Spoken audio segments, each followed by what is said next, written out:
Now, the purpose of the Bible is to testify of Jesus Christ. The Bible, from Genesis to Revelation, points to Christ. The Bible is true in a very strange way. What you do as an educated person is sample that structure that constitutes the sum total of the texts of our civilization. Because if those four things are true, that there's truth, that God exists, that miracles are possible, and the New Testament is reliable enough to let us know that the resurrection occurred, then Christianity is true. Because if Jesus rose from the dead, game over, Christianity is true. So, what is the food you give to the soul? It is reading the Bible, the Word of God. And I don't care who you are, you cannot live a victorious life if you neglect Bible reading and Bible study. But what we have at stake here is far more than that. You know, your life depends on this book. So read it. Pulpit Commentary, Exodus chapter 25, verses 1 through 7, the tabernacle and the gifts for it. The great principles of the moral law had been given in the 10 Commandments uttered by God amid the thunders of Sinai. The Book of the Covenant, or short summary of the main laws, civil, political, and social, had been communicated to Moses, and by him reduced to a written form. Exodus chapter 24 verse 4. A solemn league and covenant had been entered into between God and his people, the people undertaking to keep all the words of the Lord, and God to be their protector, guide, and king. But no form of worship had been set up. Abstract monotheism had been inculcated, and worship had been so far touched upon that an altar had been mentioned, and certain directions, chiefly negative, had been given with respect to it. Exodus chapter 20 verses 24, 25, and 26. It remained that the abstract monotheism should be enshrined in forms, obtain a local habitation, and be set forth before the eyes, and so fixed in the heart and affections of the people. God was now about to declare to Moses what the character of the habitation should be, its size, form, and materials. But before doing this, as a first and fitting, if not necessary, preliminary, he required of the people to bring of the best of their possessions for the service which he was about to institute, enumerating the substances which he would condescend to receive at their hands, and especially enjoining upon them that all should be offered willingly and from the heart. Verse 2. Verse 2, speak unto the children of Israel that they bring me an offering. The word translated offering is that commonly rendered heave offering, but it seems to be used here as in Exodus chapter 30 verse 13, Exodus chapter 35 verse 5, etc. In a generic sense, the propriety of the people, when God was about establishing his habitation among them. Presenting to God all the materials needed is self-evident and requires no comment. Of every man that giveth it willingly, literally, of every man whose heart drives him, God will have no gifts but such as are freely offered. He loveth a cheerful giver. If a man gives grudgingly or of necessity, God rejects the gift. On the noble spirit which the people showed when the appeal was made to them, see Exodus chapter 35 verses 21 through 29 and Exodus chapter 36 verse 37. Verse 3, this is the offering: gold and silver and brass.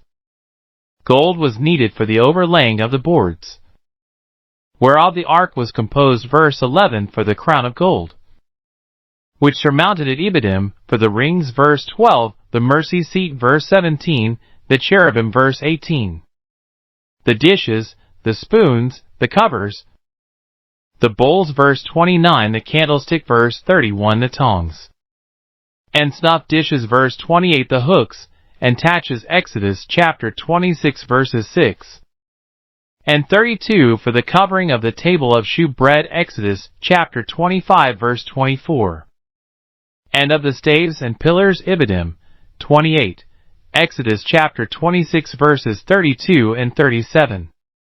And also for many parts of the dress of the high priest, Exodus chapter 28 verses 6, 8, 11, 14, etc.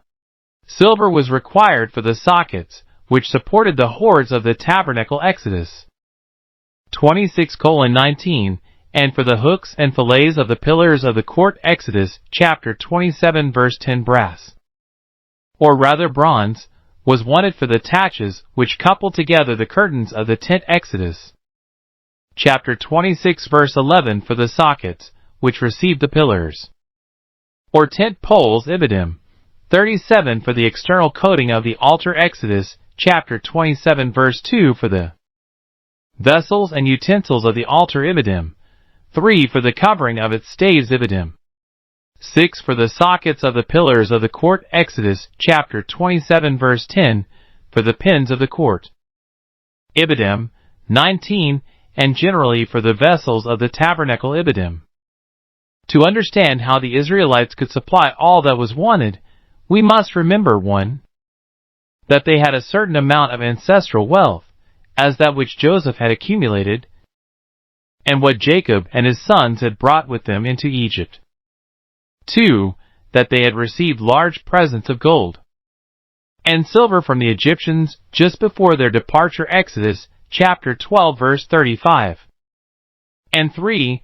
That they had recently defeated, and no doubt despoiled, the Amalekites, Exodus chapter 16 verse 8 through 13.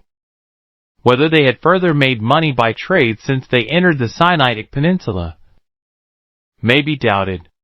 The supposition is not at all needed in order to account for their wealth. Verse 4. And blue, and purple, and scarlet cloths of these 3 colors seem to be meant. The material was probably wool, the blue dye probably indigo, which was the ordinary blue dye of Egypt.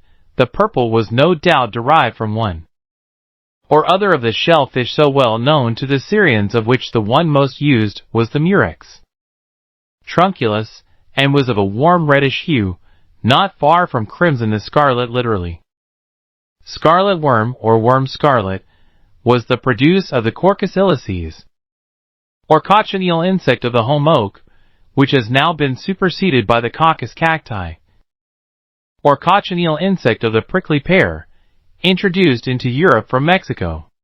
And fine linen. The word used is Egyptian. It seems to have designated properly the fine linen spun from flax in Egypt, which was seldom dyed, and was of a beautiful soft white hue. The fineness of the material is extraordinary, equaling that of the best Indian muslins. Wilkinson's Ancient Egyptians, Volume 3, page 121. It would seem that the Israelite women spun the thread from the flax, Exodus chapter 35 verse 25, and that the skilled workmen employed by Moses wove the thread into linen, Ibidem 35. And goat's hair. The soft inner wool of the Angora goat was also spun by the women into a fine worsted, Ibidem 26, which was woven into cloths, used especially as coverings for tents. Verse 5. And ram skins dyed red. The manufacture of leather was well known in Egypt from an early date, and the Libyan tribes of North Africa were celebrated for their skill in preparing and dyeing the material. Scarlet was one of the colors which they peculiarly affected, Ibidem. We must suppose that the skin spoken of had been brought with them by the Israelites cut of Egypt, and badger skins. It is generally agreed among moderns that this is a wrong translation. Badgers are found in Palestine, but not either in Egypt or in the wilderness.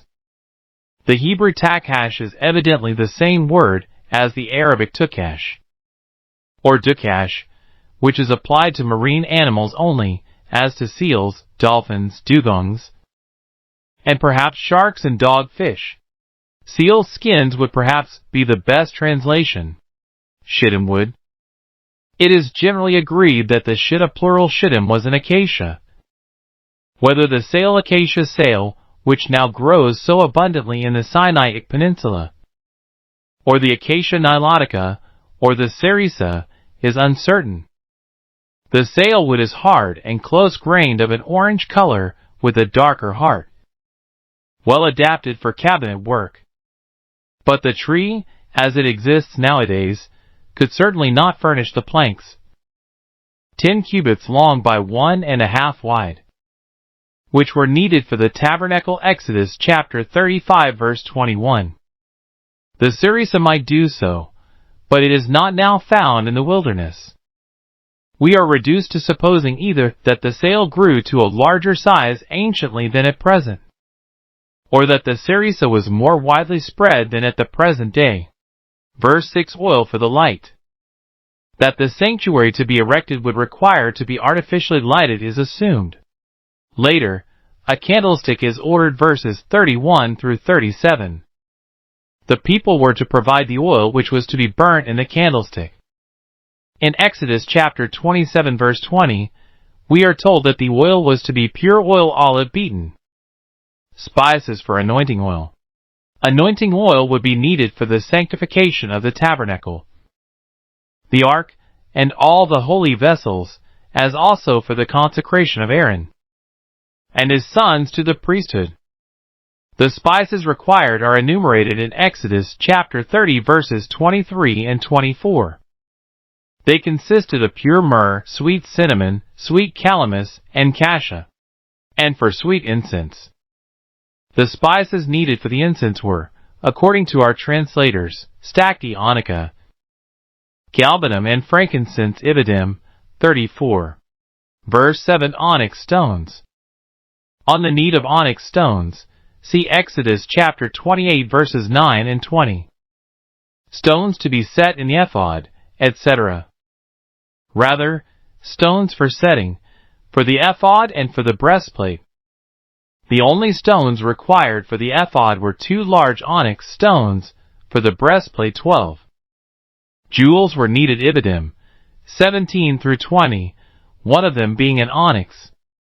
It has been proposed to translate the Hebrew shoam by beryl instead of onyx.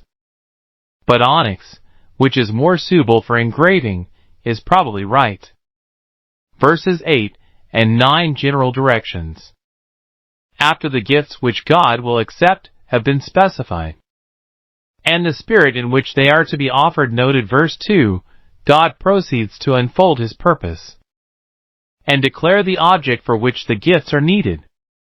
He will have a sanctuary constructed for him, an habitation in which he may dwell. Now, it is certainly possible to conceive of a religion which should admit nothing in the nature of a temple or sanctuary, and there are even writers who tell us that a religion has actually existed without one, that God should dwell in a house, as a man does, is of course impossible, and the Hebrews were as deeply impressed with this truth as any other nation. 1 Kings chapter 8 verse 27, 2 Chronicles chapter 2 verse 6, Isaiah chapter 56 verse 1, Jeremiah chapter 23 verse 24, etc. But a religion without a temple was probably unknown in the days of Moses, and with such a people as the Hebrews, it is inconceivable that religion could have maintained its ground for long without something of the kind.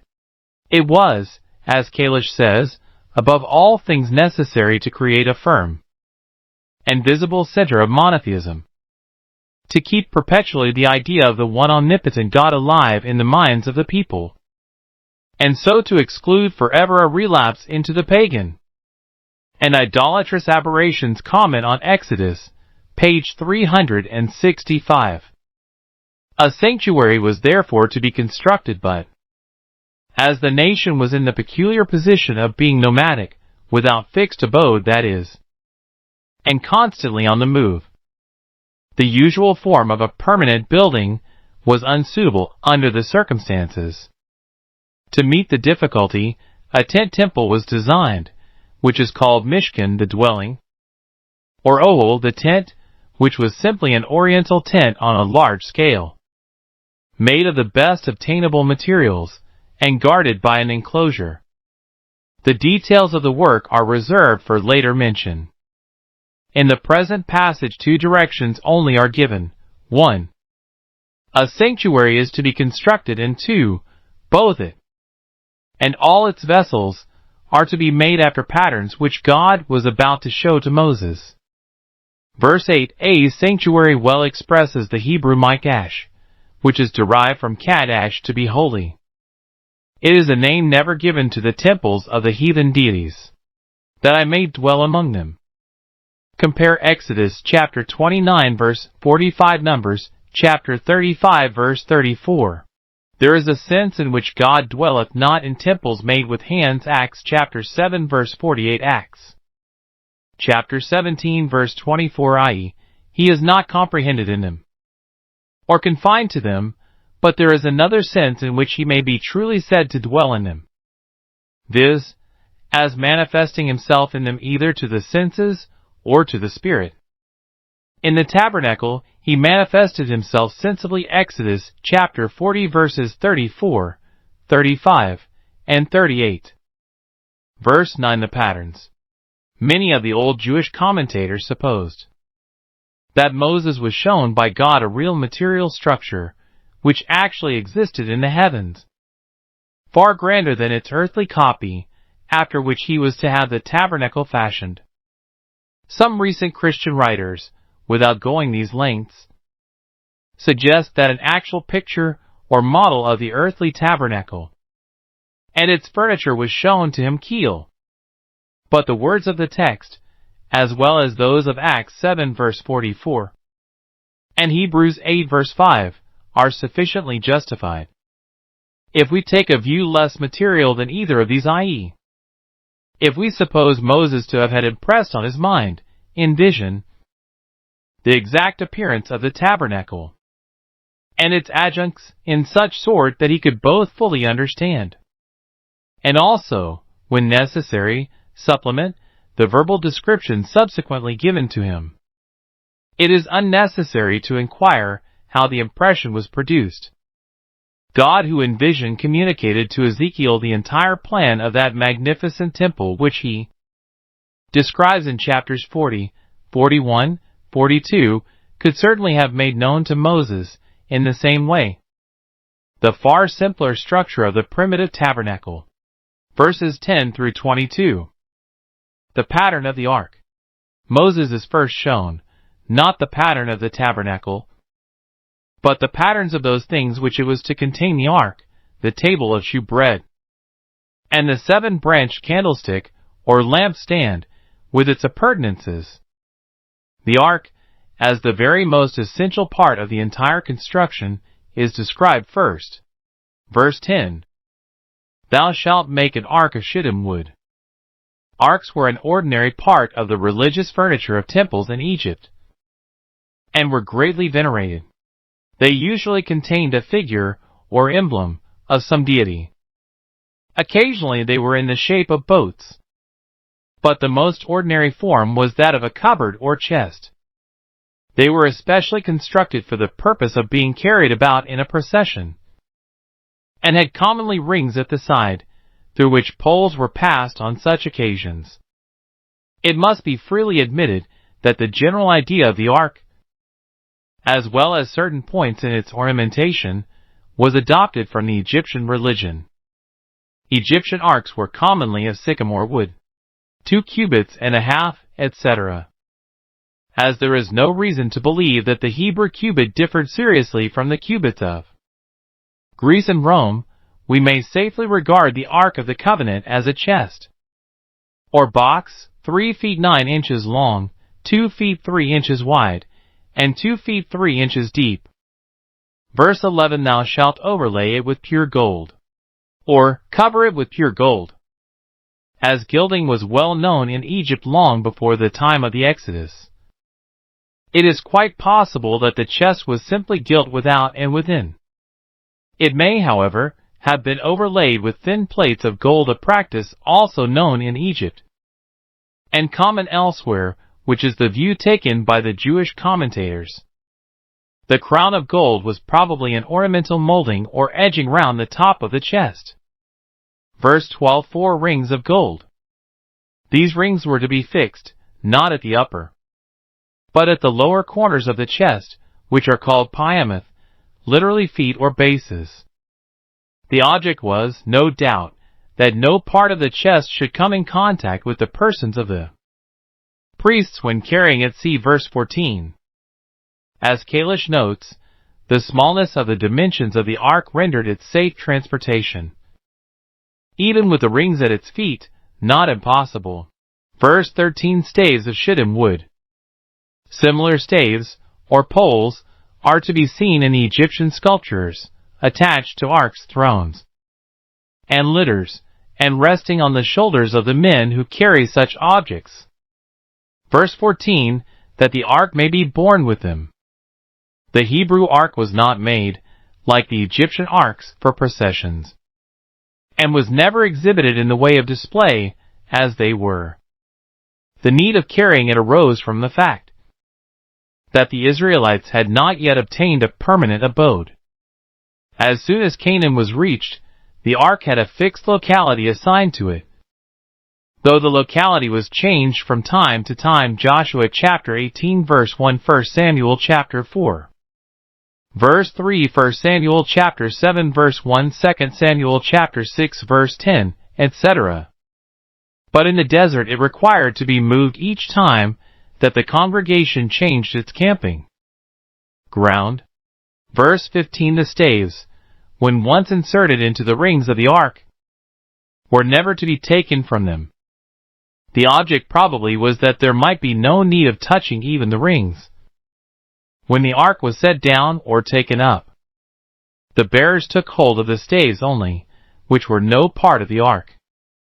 On the danger of touching the ark itself, see 2 Samuel chapter 6 verses 6 and 7.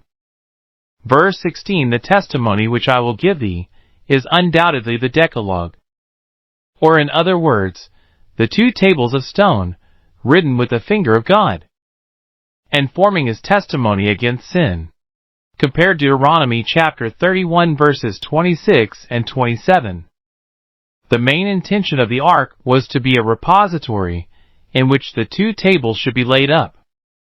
Verse 17, thou shalt make a mercy seat. Modern exegesis has endeavored to empty the word caprith of its true meaning, witnessed to by the Septuagint, as well as by the Epistle to the Hebrews chapter 9 verse 5. It tells us that a caprith is simply a cover, being derived from kafar, to cover, used in Genesis chapter 5 verse 14, with respect to covering the ark with pitch. But the truth is that caprith is not derived from kafar, but from kippur, the Peel form of the same verb, which has never any other sense than that of covering, or forgiving sins. In this sense it is used in the Old Testament some 70 times. Whether the mercy seat was the real cover of the Ark of the Covenant, or whether that had its own lid of acacia wood, as Kalish supposes, is uncertain. At any rate, it was not called Kipporeth because it was a cover, but because it was a seat of propitiation.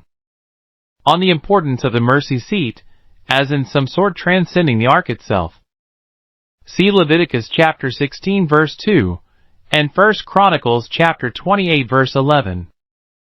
Atonement was made by sprinkling the blood of expiation upon it. Leviticus chapter 16 verses 14 and 15. Of pure gold, not of wood, plated with metal, or richly gilt, but of solid gold, an oblong slab, 3 feet 9 inches long, 2 feet 3 inches wide, and probably not less than an inch thick. The weight of such a slab would be above 750 pounds troy, and its value above 25,000 lepton of our money. The length and breadth were exactly those of the ark itself, which the mercy seat thus exactly covered. Verse 10. Verse 18, 2 cherubims. The form cherubims, which our translators affect, is abnormal and indefensible. They should have said either cherubim or cherubs. The exact shape of the temple cherubim was kept a profound secret among the Jews. so that Josephus declares no one is able to state, or conjecture of what form the cherubim were. That they were winged figures appears from verse 28 of this chapter, while from other parts of Scripture we learn that cherubim might be of either human or animal forms, or of the two combined Ezekiel chapter 1 verses 5 through 14, Ezekiel chapter 10 verses 1 through 22. These last have been with some reason compared to the symbolical composite figures of other nations, the androsphinxes and criosphinxes of the Egyptians, the Assyrian winged bulls and lions, the Greek chimerae, and the griffins of the northern nations. But it is doubtful whether the cherubim of Moses were of this character. The most sober of recent inquirers, Bishop Harold Brown, Canon Cook, Kalish Keel, while admitting the point to be doubtful, come to the conclusion that they were in all probability winged human figures, with human face too. In this case, their prototype would seem to have been the winged figures of Ma, the goddess of truth, frequently seen inside Egyptian arks, sheltering with their wings the scarabaeus or other emblem of the deity. Of beaten work shalt thou make them, not cast, i.e., but hammered into shaped Septuagint, tau mikron upsilon upsilon al. The word cherub is thought to be derived from an Egyptian root, caribou, signifying to hammer. Speaker's Commentary, Volume 4, page 207. In the two ends. Rather, from the two ends, i.e., rising, or standing out from the two ends. Verse 19, on the one end, on the other end, on the two ends. The preposition used is in every case the same as that of the last clause of verse 18, viz., min. From. The idea is that the figures rose from the two ends. Verse 20, the cherubim shall stretch forth their wings on high. Compare Exodus chapter 37 verse 9. It would seem that the two wings of both cherubs were advanced in front of them and elevated so as to overshadow the mercy seat.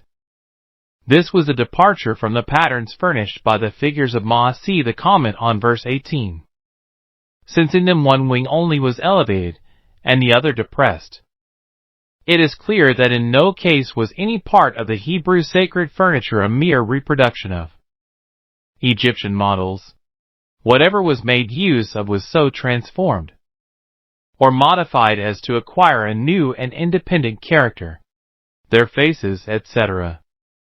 The words are not without difficulty, but the generally received meaning appears to be correct, that the faces were bent one towards the other, but that both looked downwards, towards the mercy seat.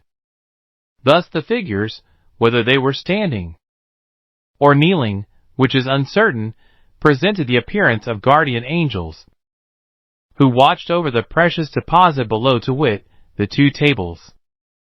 Verse 21, thou shalt put the mercy seat above the ark. Rather, upon the ark thou shalt cover the ark with it. This had not been expressed previously, though the dimensions verse 17, compared with those of the ark verse 10, would naturally have suggested the idea. In the ark thou shalt put the testimony. This is a mere repetition of verse 16, marking the special importance which attached to the provision. Verse 22, and there I will meet with thee. The whole of the foregoing description has been subordinate to this. In all the arranged meets for the tabernacle, God was, primarily and mainly, providing a fit place where he might manifest himself to Moses and his successors. The theocracy was to be a government by God in reality, and not in name only. There was to be constant communing between God and the earthly ruler of the nation, and therefore a place of communing. Compare Exodus chapter 29 verses 42 through 45. The special seat of the divine presence was to be the empty space above the mercy seat, between the two cherubim, and above the ark of the covenant. Verses 23 through 30, the table of shewbread. From the description of the ark, which constituted the sole furniture of the most holy place. God proceeded to describe the furniture of the holy place, or body of the tabernacle, which was to consist of 3 objects: 1, a table, called the table of shewbread, bread of presence, or bread of setting forth; 2, a candelabrum, or lampstand; and 3, an altar for the offering of incense. Of these, the table seems to have been regarded as of primary importance, and its description is therefore made to follow immediately on that of the ark. It was of acacia wood, overlaid with pure gold, and was of the most ordinary shape, oblong square, i.e., with 4 legs, 1 at each corner. The only peculiar features of the table, besides its material, were the border, or edging, which surrounded it at the top, the framework which strengthened the legs, verse 25, and the rings by which it was to be carried from place to place, verse 23. 2 cubits shall be the length thereof, etc. The table was to be 3 feet long, 1 foot 6 inches broad, and 2 feet 3 inches high. It was thus quite a small table, narrow for its length, and about 2 inches below the ordinary height. Verse 24, thou shalt overlay it with pure gold.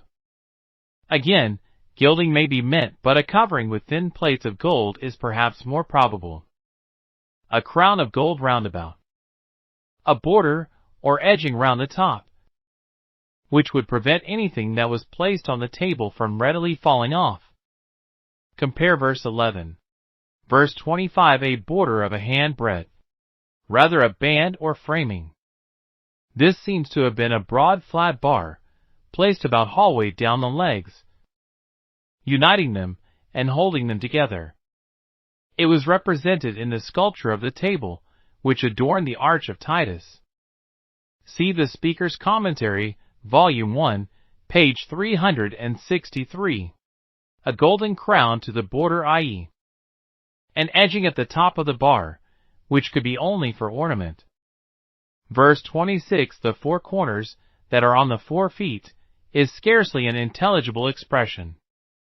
Piath, the word translated corners, means properly ends, and the direction seems to be that the 4 rings should be affixed to the 4 ends of the table, those ends, namely, which are at the 4 feet.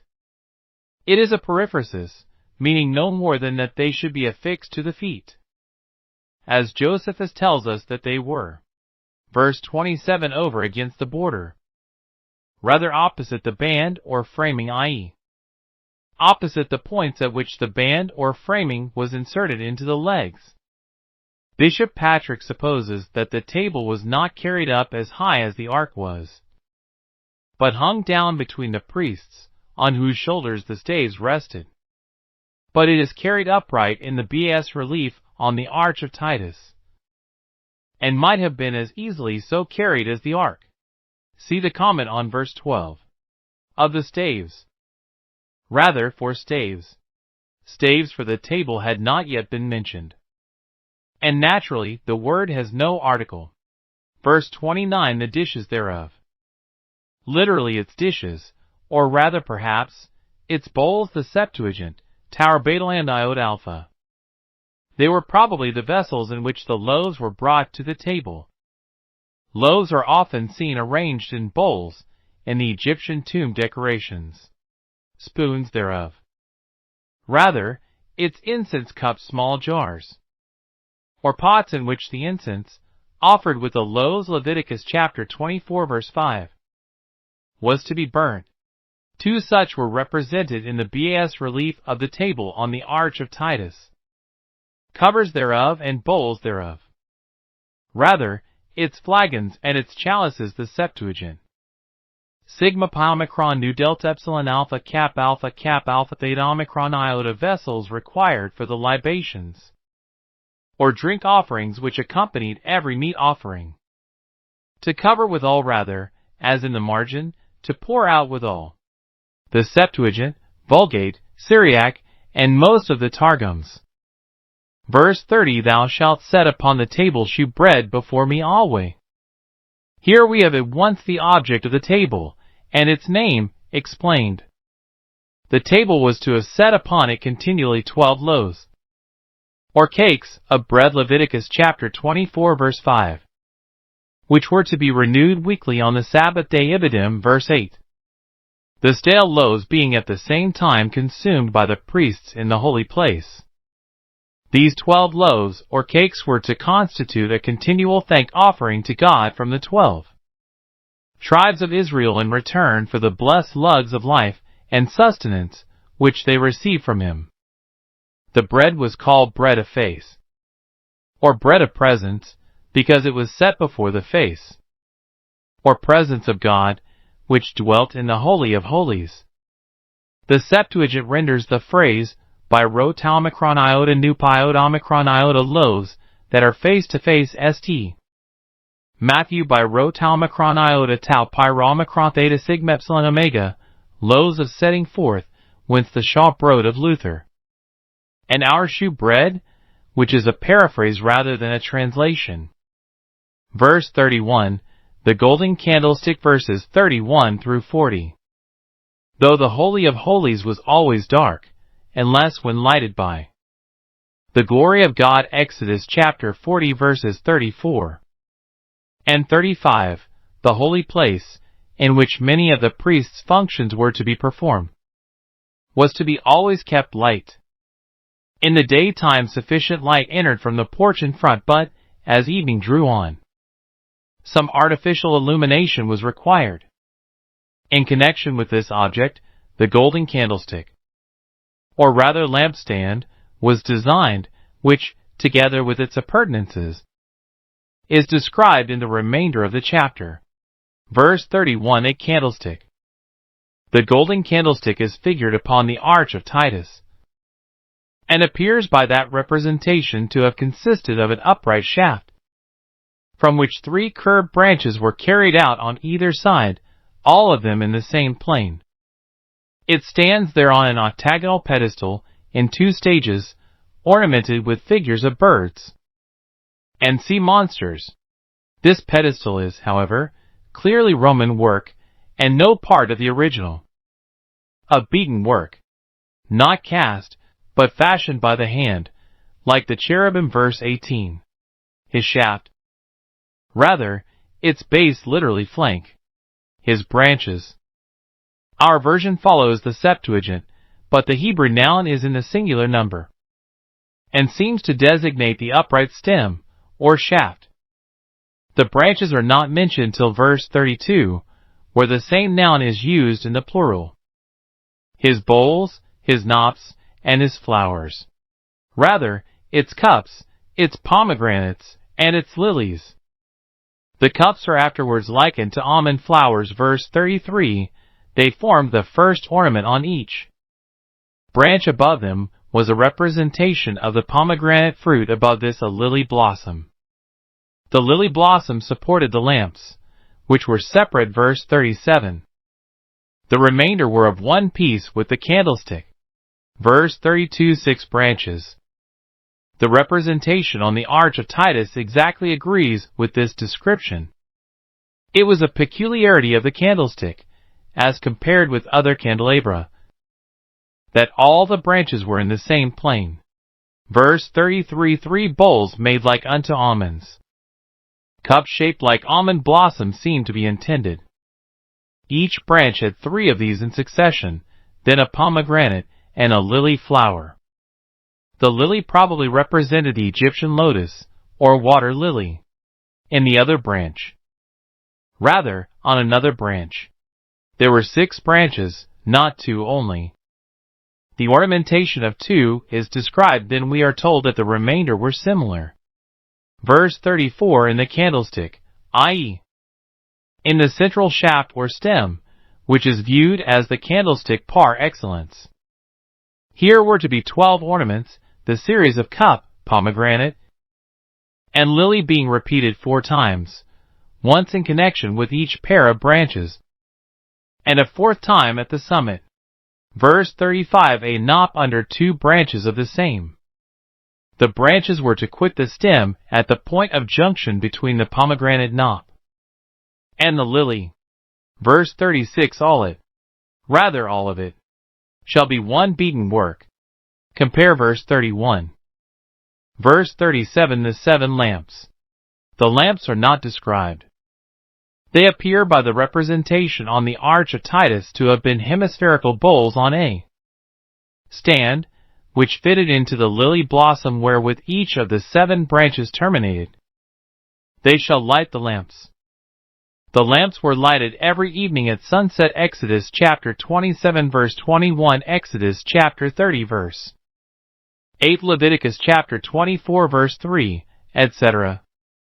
And burnt till morning, when the high priest extinguished them, and dressed them. Exodus chapter 30 verse 7, that they may give light over against it. The candlestick was placed on the southern side of the holy place, parallel to the wall, the 7 lamps forming a row. The light was consequently shed strongly on the opposite, or northern wall, where the table of showbread stood. Verse 38, the tongs thereof. Tongs or pincers were required for trimming the wicks of the lamps. Compare 1 Kings chapter 7 verse 49, 2 Chronicles chapter 4 verse 21. Snuff dishes were also needed for the reception of the fragments removed from the wicks by the tongs. Snuffers, though the word is used in Exodus chapter 37 verse 23, in the place of tongs, had not been indented, and were indeed unknown to the ancients. Verse 39, of a talent of pure gold shall he make it. The candlestick, with all its appurtenances, was to weigh exactly a talent of gold. The value of the Hebrew gold talent is supposed to have been between 10,000 lepton and 11,000 lepton of our money. Verse 40, their pattern, which was shewed thee in the mount. Compare verse 9, and the comment ad loc. It would seem from this passage that the patterns were shown to Moses first, and the directions as to the making given afterwards.